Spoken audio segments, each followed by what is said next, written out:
বলরামপুর যাওয়ার শেষ স্টিমারটায় চড়ে বসেছি। স্টিমারে জনাকয়েক লোকজন আছে। অবশ্য রাত বিরেতে আর কজনই বা স্টিমারে থাকবে। ওপরে এই আবদারগুলো আর নেওয়া যায় না। সদ্য অফিসে ছুটিটা পেয়েছি, অমনি গিয়ে হাজির হতে হবে ওর কোয়ার্টারে। না গেলেই বাবুর মুখ ভার। বলতে না বলতেই অপুর ফোন। জানতাম বেটা ফোন করবে। হ্যাঁ হ্যালো, বল। কোথায়? তোর জন্য অপেক্ষা করতে করতে তো পুরো হয়ে গেলাম। উফ, আরে বাবা, তোর যেন সবেতেই তাড়াহুড়ো।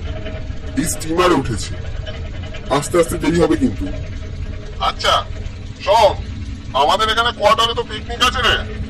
আর জানিস তো, কোনো কিছু হলে আমাকেই সামলাতে হয় সব। আমি খুব চেষ্টা করবো সুকান্ত। যদি আমি না যেতে পারি তবে চিন্তার কোনো কারণ নেই। কাউকে না কাউকে আমি ঠিক পাঠিয়ে দেবো তোকে ঘাট থেকে নিয়ে আসার জন্য। ঠিক আছে অপু, তুই বলে দিস তাহলে। আমি ঘাটে নেমে কিন্তু সোজা তোর ওখানেই যাবো, চিন্তা করিস না। অপু ফোন ছাড়লে আমি আরো একবার হাতের ঘড়িটার দিকে তাকালাম।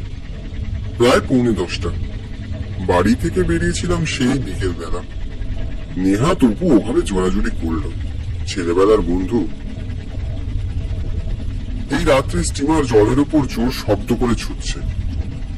শুনেছি অনেকখানি পথ, পৌঁছতে পৌঁছতে বেশ রাত হবে। এখানে বাদ বাকি যারা আছে তারাও সবাই আমার মতো ক্লান্ত, বুঝতেই পারছি। দেখে তো নিত্যযাত্রী বলেই মনে হচ্ছে। পাশে বসা লোকটাকে খেয়াল করতেই দেখলাম লোকটা প্রচন্ড ঘামছে, বেশ অস্বাভাবিক ভাবেই ঘামছে। এগিয়ে গেলাম। কি হয়েছে দাদা? শরীর কি খারাপ লাগছে? জল দেবো? লোকটা আমার দিকে অদ্ভুত ভাবে তাকালো, তারপর বলল, কোথায় যাবেন? যাব বলরামপুর, আমার এক বন্ধুর কাছে। বলরামপুর যাবেন?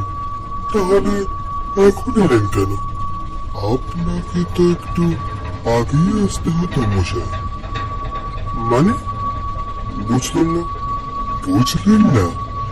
এত রাতে এসেছেন, তার উপরে সর্বনেশী নদী। তারপরে যদি উনি জানতে পারেন তাহলে আর রক্ষে নেই।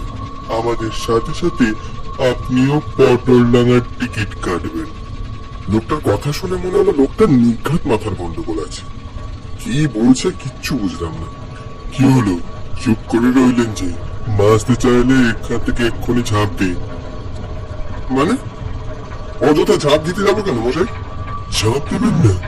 তাহলে আর কি, মরার অপেক্ষায় বসে থাকুন।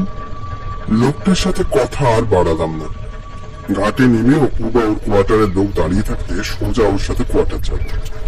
সারাদিনের ধকল আর সহ্য হয় না, বড্ড ক্লান্ত লাগছে। স্টিমারটা ঘাটের প্রায় কাছাকাছি চলে এসেছে। ঘড়িতে প্রায় 10:15। ঘাট ফাঁকা, নির্জন। এত রাতে ঘাট জনমানবহীন থাকাটাই স্বাভাবিক। অন্ধকারে ঘাটের পাশে ঝোপের মধ্যে থেকে মনে হলো কোন একটা মানুষের অবয়ব এইদিকে ছুটে আসছে। ওটা কি অপু? ঠিক বুঝতে পারলাম না। ততক্ষণে স্টিমারটা ঘাটের কাছে এসে দাঁড়িয়েছে। আশ্চর্য, আশ্চর্য, স্টিমারের কারোর মধ্যে কোনো হেলদোল দেখলাম না স্টিমার থেকে নামার জন্য। আমি এগিয়ে গেলাম।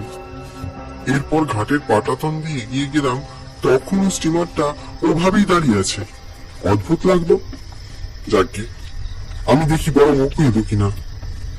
ও বাবা, ওখানে তো কাউকেই দেখছি না। তাহলে অন্ধকারে ঝোপের মধ্যে কাকে দেখলাম? অপুকে একবার ফোন করব, সেটাই বরং ভালো। পাঞ্জাবি পকেট থেকে ফোনটা বের করে অপুকে ফোন করতে যাব, ঠিক পিছন থেকে সাইকেলের বেলের শব্দ। স্যার, আপনি এসেছেন? আপনাকে খুঁজতে খুঁজতে আমার মাথার ঘাম পায়ে পড়ে গেল। দেখলাম একটা রোগা গরনের লোক, পাজামা পাঞ্জাবি পরা, হ্যারিকেন ঝোলানো ঢাউ সাইকেলটা রেখে আমার সামনে এসে দাঁড়িয়েছে। আমি খানিক লজ্জায় পড়লাম। আরে আমাকে দয়া করে স্যারটা আর বলবেন না। তা বললে কি করে হয়? আসুন, উনি আমাকে পাঠিয়েছেন। অপু নিজে আসতে পারবে না বলে যে লোকটিকে পাঠিয়েছে তা বেশ বুঝতে পারলাম। তার মানে তখন ছোট থেকে একেই দেখেছিলাম আসতে। কি এত ভাবছেন স্যার? চলুন, দেরি হয়ে যাবে। উনি আবার আপনার জন্য অপেক্ষা করছেন। আহা, ফের তুমি আমায় স্যার স্যার করছো? কি আর বলি বলুন, আমি মুখ্যসুক্ষ মানুষ। যাকগে, আসুন, আর দেরি করবেন না। হ্যাঁ হ্যাঁ, আপনার নামটা কি? আগে শঙ্করী প্রসাদ। শঙ্করী প্রসাদ, বাহ, সুন্দর নাম তো। লোকটা সাইকেলে চেপে ঘাটের নির্জন পথ ধরে এগিয়ে চললাম। কি মনে হতে পিছন ঘুরে তাকাতেই একবার মনে হলো ওখানে স্টিমারটা এখনো দাঁড়িয়ে আছে। হঠাৎ করে মনে হলো নদীর জলে সাদা কাপড়ে ঢাকা কয়েকটা লাশ ভাসছে। ভালো করে তাকিয়ে একবার দেখতে গেলাম, কিন্তু ততক্ষণে সাইকেলটা অনেক দূর চলে গেছে ঘাট থেকে। বুঝতে পারলাম না, মনেরই ভুল হবে হয়তো। তাহলে তো আপনাদের সবসময় এই জমি আর মামলা মোকদ্দমা নিয়ে থাকতে হয় বলুন। আমি যে ওকালতি প্র্যাকটিস করছি উনি জানলেন কি করে? নিশ্চয়ই অপু বলেছে। অপুরই আমার নামে বাড়িয়ে বাড়ি বলা স্বভাবটা আর গেল না। হ্যাঁ, ওই আর কি। গ্রামের এদিকটায় এখনো জনবসতি সেরকম নেই না? না, কে আর করবে বলুন, এদিকটা কেউ আসার সেরকম সাহস পায় না। এখানে বাড়ি করতে গেলে সাহসের কি প্রয়োজন? আপনি এদিককার হাল হকিকত কিছুই জানেন না দেখছি। অবশ্য জানার কথাও না। বুঝলুম না। বলছি দাদাবাবু, বলছি, সে কতকাল আগে কি এক ঘটনা ঘটেছে, সেই নিয়ে গোটা গ্রামের মানুষ একেবারে ভয়ে সেদিয়ে আছে। এবার একটু অবাক হলাম আমি। কেন, কি ঘটেছিল এই গ্রামে? কি আবার ঘটবে, স্টিমারে করে কতগুলো লোক যাচ্ছিল রাত্রিবেলা, দিল সেই স্টিমারের ওপর বোম ফেলে। ব্যাস, স্টিমার শুদ্ধ সব লোক একেবারে টেঁসে গেল। বোম ফেললো মানে? কে বোম ফেললো? লোকটা সাইকেলের গতি খানিক কমালো। হ্যারিকেনের মৃদু আলোয় চারপাশের কর্দমাক্ত পথের ব্যাঙগুলো আমাদের দিকে ফিরে ফিরে তাকাচ্ছিল। মনে হলো খানিক আগে বৃষ্টি হয়েছে এই এলাকায়। কি আবার কারণ হবে দাদাবাবু, এখানে এককালে এক কারখানা ছিল, সেখানের মালিক শ্রীযুক্ত হরিপদ সামন্ত। লোকটা বড্ড ভালো, কর্মচারীদের পুত্র স্নেহে দেখতেন। উনি ছিলেন বর্ষার ছাতা আর শীতের কাঁথা। মালিক যখন ননিবালা দেবীকে বিয়ে করলেন তখন তার বয়স 65 আর ননিবালার বয়স মাত্র 20। ওই বয়সেও এমন বুদ্ধি, এমন দীপ্তি, কেউ বলবে না ননিবালার বয়স মাত্র 20। বছর ঘুরতেই হরিপদ বাবুর যক্কা ধরা পড়ল। আচ্ছা, তারপর? ননিবালা কত চেষ্টা করলো ওনাকে সারিয়ে তুলতে, কিন্তু বিধাতার লেখা কে খণ্ডাতে পারে। মালিক চলে গেলেন অকালে, আর নোংরা ছোট লোক বেঈমান কর্মচারীগুলো কুমিরের মতো ঝাঁপিয়ে পড়লো কোম্পানিটাকে বরবাদ করতে। ওই নিরীহ মেয়ে মানুষটার উপর কম অত্যাচার করেছে ওরা। সব ছোট লোকগুলো চাইছিল ও ধন সম্পদ আত্মসাৎ করতে। ঠিক হয়েছে, সবাই খারাপ হলেও কেউ তো থাকে এসব অন্যায়ের প্রতিবাদ করতে। একদিন স্টিমার করে ওরা বাড়ি যাচ্ছে, দিল ওদের ওপর বোম ফেলে। এবার আপনি এটা বলবেন না যে বোমটা আপনি ফেলেছেন। যত সব গাঁজা করে গপ্প। আমার কথা বিশ্বাস হলো না দাদাবাবু? শঙ্করী প্রসাদের কথাটা কেমন ভারী শোনা যায়। চারপাশে একটানা ঝিঝির ডাক আর শেয়ালের বিকট চিৎকার বুকের মধ্যে কেমন কাঁপুনি ধরালো। দাদা, আর ননিবালার কি হলো? লোকটা আর একটা কথাও বলল না। এরপর শুধু সাইকেলের চেনের খড়খড় শব্দ। আমি শুধু অপুকে দেখার অপেক্ষা ছিলাম। ও তো আমাকে একটা ফোন করলো না। খানিক বাদে একটা প্রকাণ্ড 3তলা বাড়ির সামনে সাইকেলটাকে থামালো শঙ্করী। সুপারি আর তার কাছে ঘেরা বাড়িটায় কি যেন একটা ব্যাপার আছে। ছাতে নীলাভ আলোয় সাজানো, কিরকম মায়াবী। এটাই কি আপনাদের কোয়ার্টার? কোয়ার্টার কেন হতে যাবে? আজ তো বাড়িটাকে আপনি কোয়ার্টার বানিয়ে ফেললেন। সাইকেলের হ্যান্ডেল থেকে হ্যারিকেনটা নামিয়ে মোরাম বেছানো পথ দিয়ে খানিক এগিয়ে গেল। আসুন, আর দেরি করবেন না। আমিও খানিক এগিয়ে গেলাম, কিন্তু আপনাদের পিকনিকটা কত তলায় হচ্ছে? লোকটা হাতের হ্যারিকেনটাকে মুখের সামনে ধরে অদ্ভুত ভাবে হাসতে শুরু করলো। হ্যারিকেনের আলোয় লোকটার চোখটা নীলচে হয়ে চকচক করে উঠলো যেন। পিকনিক কোথায় পেলেন দাদা বাবু? চমকে উঠলাম। লোকটা বলে কি? মানে ও বুঝে বলল আপনাদের এখানে পিকনিক হচ্ছে। আমি বরং অপুকে একটা ফোন করি। শঙ্করী প্রসাদের ওই নির্লিপ্ত দু চোখ নিয়ে আমার দিকে এগিয়ে এলো। আপনি কাউকে ফোন করবেন না দাদা বাবু। ওই হুইল তৈরি হওয়ার আগে আপনি কাউকে ফোন করবেন না। মানে মানে আবার কি? সেই কত বছর ধরে গিন্নিমা অপেক্ষা করে আছেন এই হুইল তৈরি করার জন্য।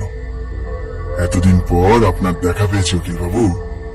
হুইল তৈরি না হওয়া অব্দি আপনাকে এত সহজে ছাড়ছি না। আর আপনিও এখান থেকে পালাবার চেষ্টা করবেন না। তাড়াতাড়ি আসুন। ও চলে গেল হেঁটে। আমাকে একা ফেলে রেখে কে চায় লোকটা? লোকটাকে অনুসরণ করে আমিও বাড়ির অন্দরের দিকে এগোলাম। সদরের পাশে একটা প্রকাণ্ড জানালা। সেই গাঢ় অন্ধকারেও স্পষ্ট দেখতে পেলাম সাদা থান পরা একটা মহিলা কেদারায় বসে আছে, হাতে একটা কাগজ আর কলম। ঘরের মধ্যে হ্যারিকেনের মায়াবী আলোয় ভরে গেছে। এসেছো শঙ্করী? গিন্নিমা, আর দেরি করবেন না। অনেকদিন তো হলো। আজ আপনার ইচ্ছে পূরণ হবে। এবার আপনার কোম্পানির একটা সদ্য ব্যবস্থা করুন। সে কি শঙ্করী, এত তাড়াতাড়ি উকিল বাবুকে পেয়ে গেলে? এনেছি তো। একটু দেরি হলো গিন্নিমা, কিন্তু উকিল বাবুকে সাথে করেই এনেছি। কোথায় কোথায় সেই উকিল? মহিলাটি জানলার দিকে মুখ ফেরালো। আর তাতেই দেখলাম সে শুকনো খটখটে পোড়া ঝলসানো সে মুখ। আমার বুকের ভেতরটা কেঁপে উঠল সাথে সাথে। এদিকে হ্যারিকেনের মৃদু আলোয় যেন জ্বলে উঠল শঙ্করী প্রসাদের চোখের মণিগুলো। বাহ, এতদিনে কাজের কাজ করেছ শঙ্করী।